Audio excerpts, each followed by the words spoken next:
Welcome to Man Does Tech, where I solve the problems you didn't even know you had.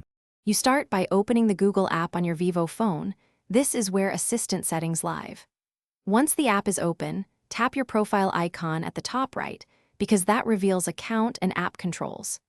Make sure you have the current app view. If you're directed to settings instead, go back and open Google app manually. This ensures you're changing Assistant preferences for the right account and not blocking other system functions. You now enter Google Assistant settings. Tap Settings, then Google Assistant and browse to the General tab. Turn off the main Google Assistant toggle so it stops responding globally. Next, open Voice Match and disable Hey Google so voice activation is off. If you prefer system-level removal, go to Settings App's Default Apps Assist app and set it to None. This prevents long press or gesture triggers.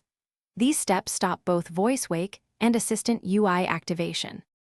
Once done, reboot your Vivo so the system registers the change and any background Assistant process stops. After restart, check System Navigation or Gestures to remove any shortcut that still launches Assistant and confirm the Assist app is None.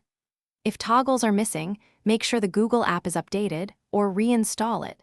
Sometimes app updates move settings. If problems persist, sign out of your Google account temporarily, then sign back in to reset account-level Assistant. Thanks for watching. If you found this helpful, don't forget to like and subscribe.